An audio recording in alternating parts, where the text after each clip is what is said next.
everybody, welcome back. In this video, we're going to discuss and go over the new visa in Thailand. It's called the Destination Thailand Visa. It's the DTV visa in Thailand. And one of the reasons I want to make this video is for two things. One, I've seen YouTubers discuss this and they're actually explaining it the wrong way. They're explaining the wrong qualifications, and they're not really doing it on purpose, but they're making major mistakes when they explain this visa. The second thing is, I have this visa. I filed for this visa a week ago and I got approved. So I have this visa, and it doesn't mean that I know everything about it. I don't, because it is a brand new visa. But I did file for it. I got approved for it. So I have my Destination Thailand visa.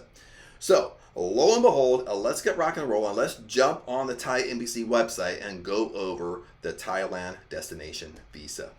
Okay. Now, I am on the Thai Embassy of New York. I am from the United States, by the way. So this is where I actually filed for my visa, because you have to pick where you live. Depends upon where you live in the United States. That's the Thai Embassy you use inside the United States. So I use New York. And we're going to go over this chart. We're going to go over two things. We're going to go over this chart. We're going to go inside the qualifications.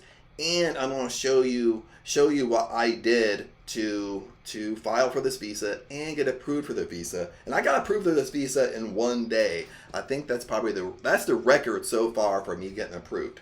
I don't know, because I've been doing this stuff for a long time, but I got approved in one day. So lo and behold, let's rock and roll and jump into this.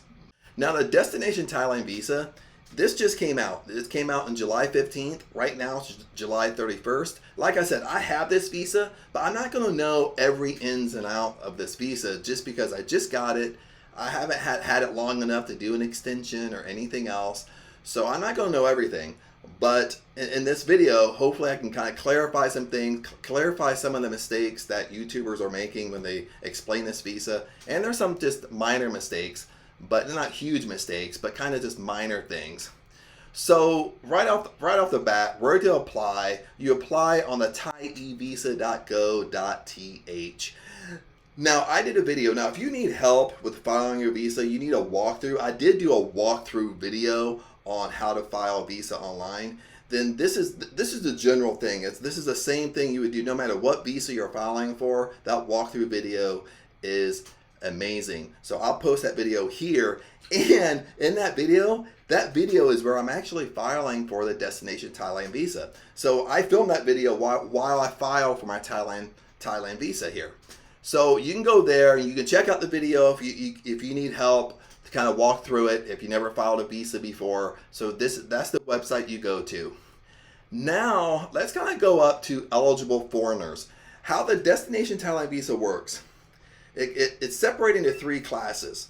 Okay, so and when you actually file, since I filed, I know 100%. When you actually file, you have to pick one of these three things, like inside your visa.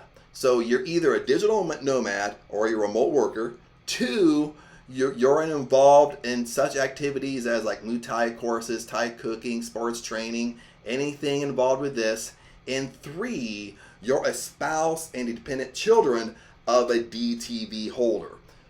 So what that means is like, since I have my Destination Thailand Visa, if I was married, they could actually apply for the Destination Thailand Visa, and they wouldn't have to prove, like if they're a digital nomad or a remote worker, they're just married to me. So all they have to prove is they're married to me.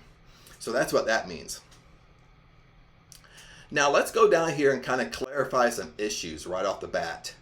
Okay, now this is where some YouTubers are making some mistakes. The visa fee, I'm inside the United States. The visa fee is $400, okay? Now, I don't know why, and on Thai Embassy, I don't know why they put 10,000 baht. Now, this is the mistake where some YouTubers are telling you. They're telling you it's 10,000 baht to apply, but 10,000 baht, when you live in Thailand and the currency exchange, 10,000 baht is really $300. Okay, so this is where the mistakes happen. They're telling you it's $300 to apply, but it's really $400. Okay, and it's really just because they're taking the lowest of the exchange rate. So it's $400. It's not 10,000 baht. It's $400 flat fee. Okay, because 10,000 baht is about 300 bucks. I live in Thailand. I know it's about 36 baht per dollar. So you do the math. So that's one mistake where they make. They're telling you the wrong amount what to file. So it's 400 bucks, and I'll prove this to you because we'll go to another document that states this as well. Now the awesome of the DTV visa, this is where the power comes in, is it's good for 5 years and it's multiple entry. Okay, it's a 5-year visa. It states it right on your e-visa. Once you get your visa, they email it to you. Once you get it, it's stated right on there. It's a multiple entry for 5 years. It's good for 5 years. And the power of the multiple entry is you can go and come as many times as you want in and out of Thailand. There's no stipulation. Like if you want to fly to Thailand, you want to stay there a month, then fly over to Vietnam, check it out, come back. You then leave again in a month, fly over to Cambodia, come back, then you stay a few months, you want to fly home, visit family for a month and come back.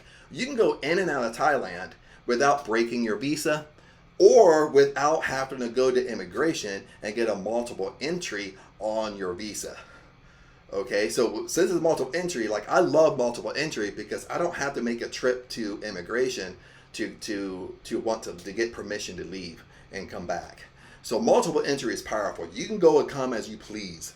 So it's 5 years, multiple entry. The period of stay, right down here, the period of stay is 180 days per entry. So you can stay 6 months per entry.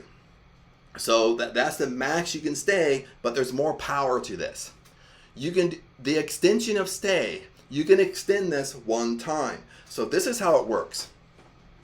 If I want to go to Thailand and I want to stay as long as I can without leaving, so I can come in, I can stay 180 days, 6 months, plus I can do one extension.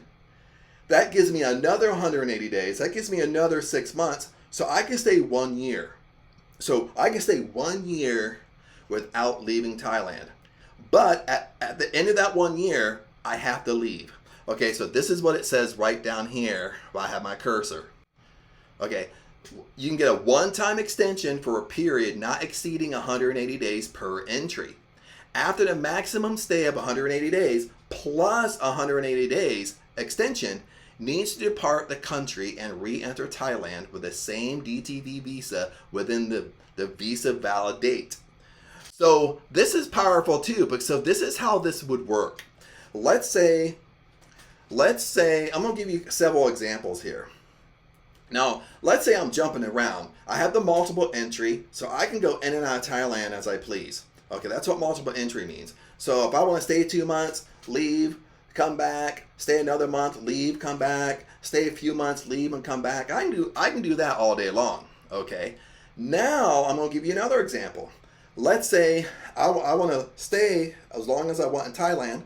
I come in, I can stay 180 days, 6 months. I can file my one extension. I can stay another 6 months. Now it's a year. At the year mark, I have to leave Thailand and come back. Now, what's great is it's not dictating how long I have to be gone. That's the power of the multiple entry again. The power of the multiple entry visa is that I can go to Cambodia for 1 day and come right back. I've left and come back. Okay, now for me, I don't really do that because for me, I still go back and forth between the United States because I want to visit my friends, I want to visit my family, I want to visit my mom, my sister, nephew, my brother-in-law. So I'll probably will come back. Every time I come back, I stay for 2 or 3 months, then I go back to Thailand. But in that scenario, you can stay 6 months, one extension, and then get another 6 months, so I can stay 1 year. At that point, you have to leave and come back. But once you leave and come back, the power is I can do the same thing over again. I can stay 6 months, I can do another extension, and then stay another 6 months to a year, okay? Then I have to leave and come back. Then I can stay 6 months, do one extension, then stay 6 months again, then I have to leave and come back. You see what I'm saying? It's not just a one-time extension for 5 years. That's not how it works.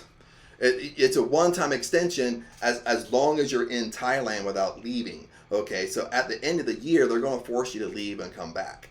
Okay, so hopefully that's not confusing how I explained it. If you have any questions with this, ask below and I will clarify it. Now let's flip over to the left, the required documents. At this point, I might be sweating. It is flipping hot today. I had to turn off the air and the fan so I can do this video. So I don't know if you can see the sweat, but I'm flipping dying here. But anyway, the required documents, and we're going to go through this a couple different ways as well. But in this chart, we're going to go through them really fast here. One, you need a copy of your passport page. You need a passport photo of yourself for number 2. Number 3 is you need a document indicating current location. What is that? That's your driver's license. That's your ID card, depending upon what country you're coming from. If you're inside the United States, that's your driver's license, because that's gonna have your current address on it where you actually live. Number 4, you need financial evidence. Now, in financial evidence, okay, this is where other YouTubers make a great mistake here. Is the financial evidence, you need to have 500,000 Thai baht in your bank account or savings account, and it needs to be your current bank statement, okay? Not an old bank statement. It needs to be a current bank statement.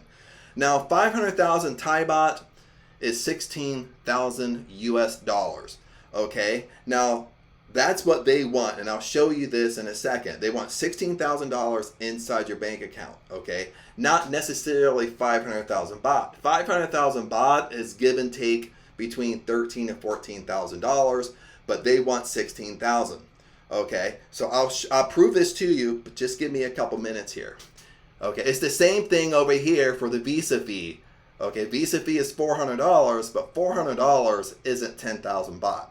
Okay, it's the same. It's the same scenario.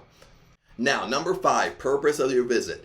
When you actually go on and file for this visa online, you have to choose one of these 3 options, okay? Either you're a workcation, meaning that you're a remote worker or a digital nomad, okay?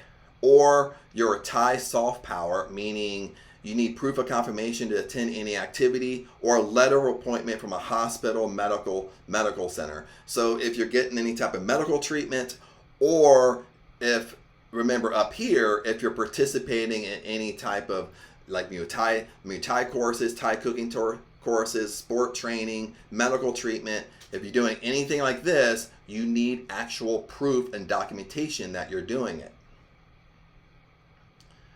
And then the last one is your spouse. Now, the spouse is a proof of relationship to the Destination Thailand Visa holder. So example, like since I have this visa, if I was married, my spouse could actually get a Destination Thailand Visa as well, even though they're not a remote worker or digital nomad. Since I have mine, they can get theirs as well. They just need to prove that they're married to me. Okay. Now, at this point, let's jump over and see the other information where I'm going to prove to you that how much it actually costs. So let's go down to visa types and requirements. Okay, I'm over to all the visa types. Let's scroll down to Destination Thailand Visa. Here it is, Destination Thailand Visa. Now this is what you're going to do when you actually go to file and you want to know the qualifications. I'm a workcation, I'm a digital nomad remote worker. That's a DTV. So I click on it, and this will take me over to the qualifications that we just went over, but it's going to be way more condensed. Okay, it's loaded, and you can see down here, this has been updated from July 13th, 2024, so they haven't updated this. And this is something I want to say right now is if you're thinking about this visa, now's the time to get it, because the qualifications are very, very simple. Okay, and I'll explain this a little bit later. Just because if you wait 6 months down the road, if you wait a year from now to get this, they might change the qualifications. They might make the qualifications even stricter to get. But right now, they're making it super easy. So, and I'll explain this and talk about this later. So right now, you're going to have, it's broken down, it's way more condensed. It's condensed into your purpose of visit. Either you have a workcation, you're a digital nomad or remote worker, or you're involved with some type of Thai activity or medical treatment, or 3, you're a spouse of a DTV holder. Okay, those are your 3 choices. Now mine, of course, was the workation. I'm a digital nomad. I own my own company, and so forth and so forth. And we'll talk about being an entrepreneur if you own your own company as well. Just what documentation you actually need, okay? Because it's different documentation than if you work for an employer. But we'll talk about that in a second. Now, then from here, you have to find your category. Your first category, this is the workation. This is the condensed qualifications. If you're involved with Thai activities or medical treatment, this is the qualifications down here. Then if you're involved with, if you're a spouse or you're a child under 20 years old of a DTV holder, these are your qualifications right now, okay? But let's go through mine, okay? I'm a digital nomad, so I would go through these qualifications. Now the qualifications are the same thing we just covered, okay? All you need is a copy of your passport, a passport photo of yourself. And remember, your passport photo, you need to go get this photo professionally done. You need to go somewhere to take it because when you upload it in the system, okay, it measures. It might get denied because your chin, they need to see your ears in the picture. Your chin has to be placed in the right spot. So it can be denied if you're just trying to upload a photo of yourself.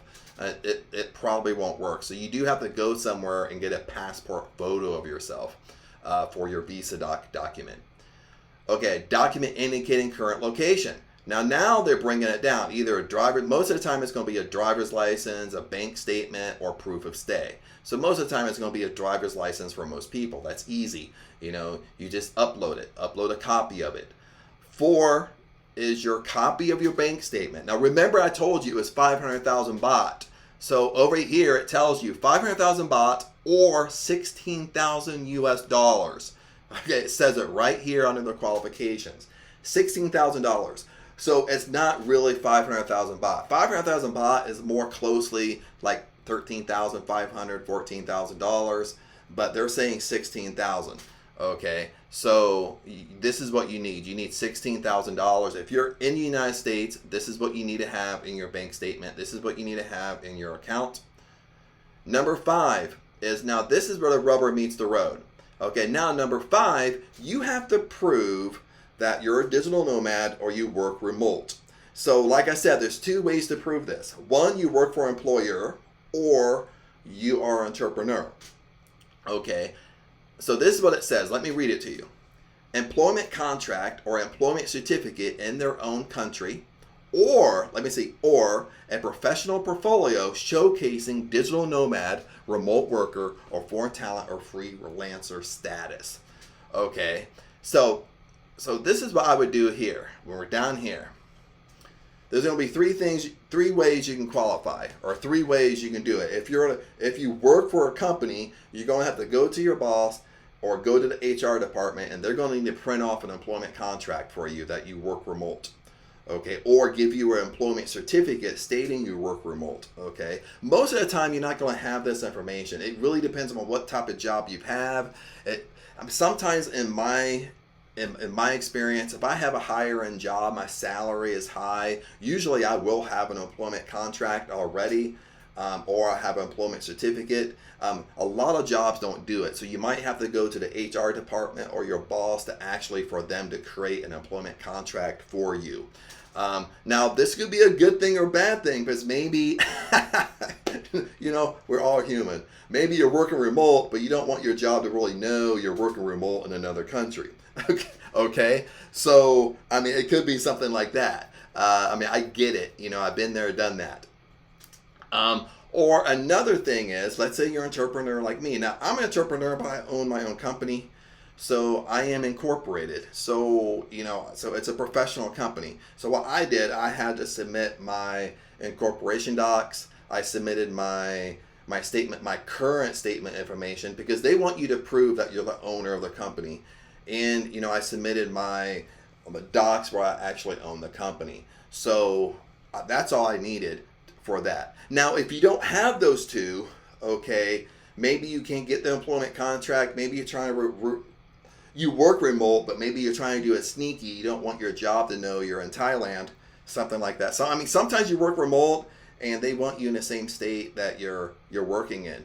You know, lots of times they want that. So I get it, okay? Now, the way around it, the loophole around it, is this great big or here.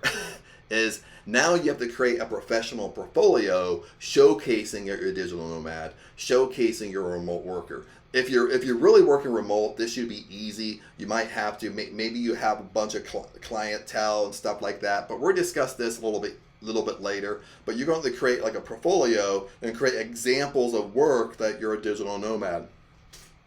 But that's if, to me, it's easier to do the employment contract, or if you're an entrepreneur, you're going to have all your company docs to really prove it. So this is what I filed right here. Okay, this is what I filed right here. Now down here, it's going to be the same information except number 5. So if you're involved in any type of Thai activities or medical treatment, everything is the same except number 5. Number 5 is going to be a letter of acceptance from the institute or company organizing activities. So if you're taking my Thai courses or classes, from that company you're paying, they're going to have to give you a letter, a professional letter saying that you paid for it and you're using those activities. Okay, or a letter or appointment from a hospital or medical center. So if you get in medical treatment, they're going to have to write you documents to actually you can get this visa.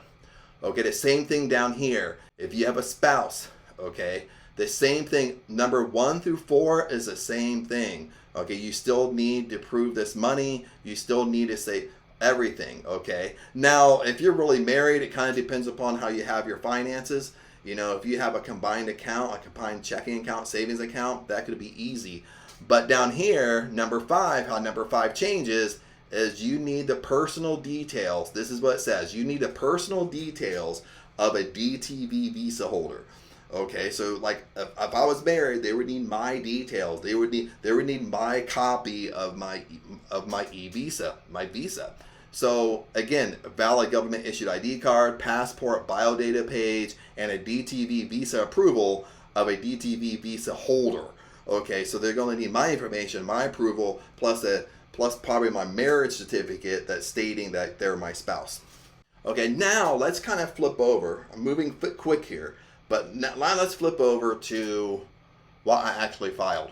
Okay, how I do mine. Okay, so if we go over here, this is I collect all this information before I file. Okay, so I have a copy of my driver's license, copy of my passport, I have a photo of myself. Okay, now I have 2 photos here. And the reason why I said you have to get it professionally done, and sometimes if you go to a store, go to a drug mart or a Walgreens, depending upon where you live, go to a store where they take your passport photo, sometimes the person taking it don't know what they're doing and the passport photo gets denied. Okay, for example, this photo right here, they took this photo at a drug mart in the United States and it got denied when I tried to upload it to file for my visa. Luckily I had 2 pictures, so I took this picture got approved right here. So I pretty much had a backup.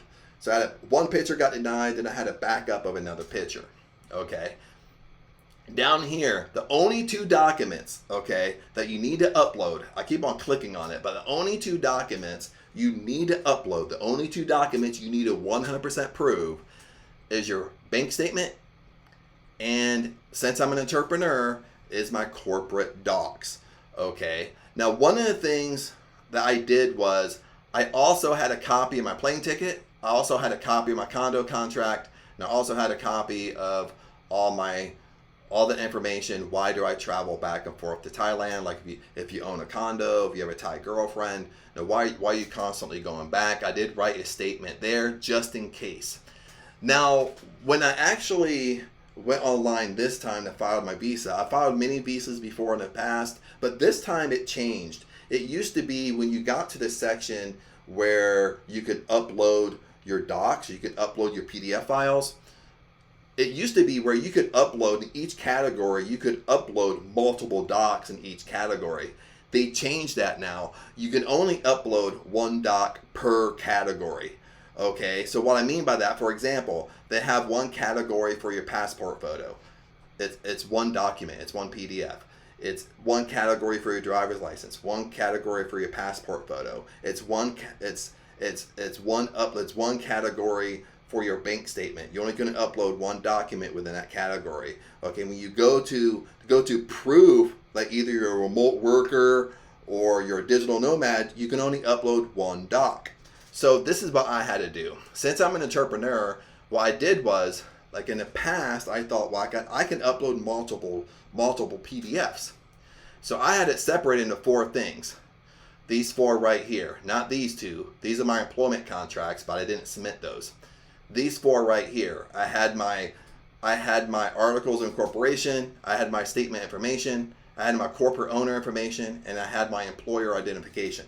Okay, now if you're not the owner of a company, you're not going to have these 4 documents. I mean, 150%, you're not going to have it. So, but they wouldn't let me upload one at a time. They only wanted one document, one PDF. So this is what I did. I wrote a letter.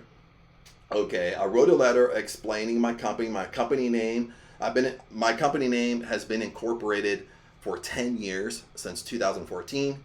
So I said that. Then I wrote a big paragraph of what the company does as far as everything's remote work.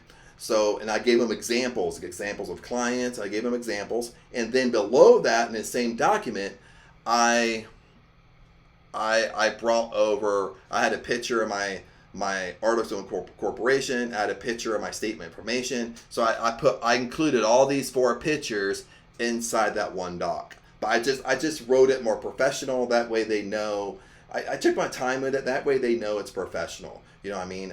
You don't want to just submit things and they're trying to figure things out. Okay, so I wrote it professional, what the company does, how long the company's been in operation, examples of work. I kind of went above and beyond a little bit, and then I did my proof of the docs I own the company. Okay, that's all they needed. Okay, so that's what I did. And even though I went above and beyond a little bit, I got approved in one day. They didn't email me back and want additional information or have little questions. I got approved. So that's why I said it's easy. It's easy to do. Right now, it's easy qualifications. I mean, unless you just don't have the money, or bank account, or you're having a little issues with your employment contract or employment certificate. Right now, these are the only 2 things they really wanted proof with. Okay, so when you go online and file, if you filed before, you know what I'm talking about. Is when you go online, you type out everything, your name. Usually everything's copied over because you upload your passport biodata page. That will basically insert all your information, save you a little bit of time.